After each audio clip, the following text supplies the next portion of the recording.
Bano be bamu ku basawo b'oku byalo mu ggombolola y'Ekicence mu disitulikiti y'e Ibanda abalumbye ofiisi ya RDC n'akulira ebyobulamu okulaga obutali bumativu bwabwe olw'obutasasulwa ensimbi z'ensako yaabwe.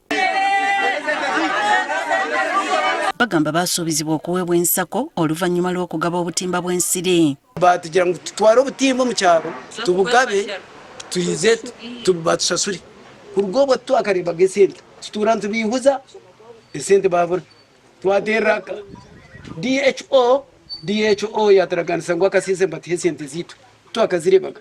Mbo bagenze okulaba ng'emyezi giweze 3 nga tewali anyega ku nsimbi ze baasuubizibwa kyokka nga bateekamu n'ensimbi zaabwe. Pano konka sente zitwabe ntukozesa zoona zikaba ziri esente zitu. Hariho sente nemwe yitwa Hirwe eyitwa Garuriro akatushubiza ngo baza kutugarura nerizo tukagaruraga twagire kutunga amakuru twashanga ngo ezinde gombora zona bakishashura Kicence nito tutashashwirwe. Twapangisa piki abandi baronde motoka ku mwanya kaguru mulingwa twapakira obutimba obwo mu sente zitu kandi obwo yabirere na school fees y'abana bakuza kuhumuruka abo kwa tukabugabizo bari abana bahumuruka birabira na mukaga ate sente n'abana baguma mu cyaro tegerize ngo bakutusasura kandi bakabaturaganise ombero bina kuba mbatusasura sente ezo nizigaruka. Batubulidde nga babasuubiza n'ensimbi z'okutendekebwa n'okwewandiisa. Then twaza ahakugaba obutimba batugira ngu obutimba ntuza kuza stoha ito VHT buri VHT aza stoha arebo ko obutimba bwaraba arundine nduboteza kuza kutwara nuwakabanya kuzirahika mu cyaro cye twata mu transport twapakira obutimba kurga stoha twatwara umuseruzi twabugaba twagizira twabujaho batugira mu manya amazina gabura ngo hagenda ho igomba ranke twagaruka twakorektinga amazina twagatayo still nerizoba tine kirarigirimo twagire kutera bagira ngo yo simanye za computers injazo kafaza changarana rari Kicence injazo Kicence nerizoba tekibika menu nicho chatureta. Buli lunaku baali baasuubizibwa emitwalo 2,200. kaza aha training tukaturiya training ebiro 2 babifixinga twa training ekiro kimwe konka baturaganise ebiro 2 buri izoba tukantuza kwantushashurwa emitwalo 2,200 ezibatugambire. Twaza collectinga data ombyaro tukakora ebiro 3 twa collectinga data buri izoba bakaturaganisa ngo twantuza kwantushashurwa emitwalo 2,200.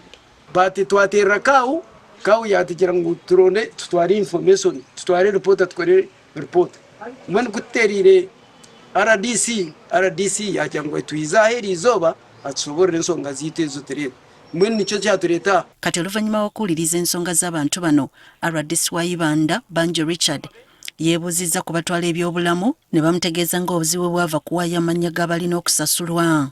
Each was supposed to receive 120,000 and up to now they have not received.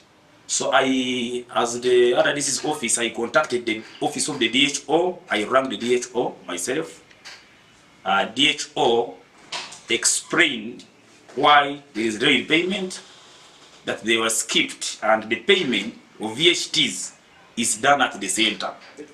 I rang the coordinator for this region at the ministry, a man called Isaac, and Isaac confirmed that it is true.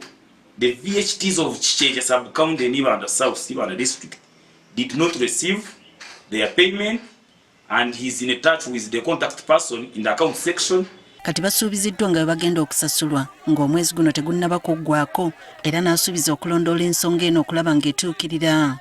The list of the VHTs who never received their payment was resubmitted to the account section for consideration. And as a matter of the fact, he told me that because of the financial year challenges, we are in a new financial year, that they be patient. By the end of August, every VHT will have received his or her payment fully.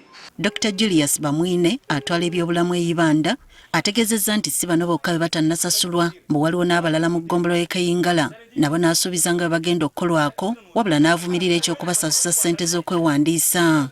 And of course what is making matters worse, or what made matters worse, these people were supposed to pick their nets from the stores, so that the money for taking the nets was supposed also to be paid to them.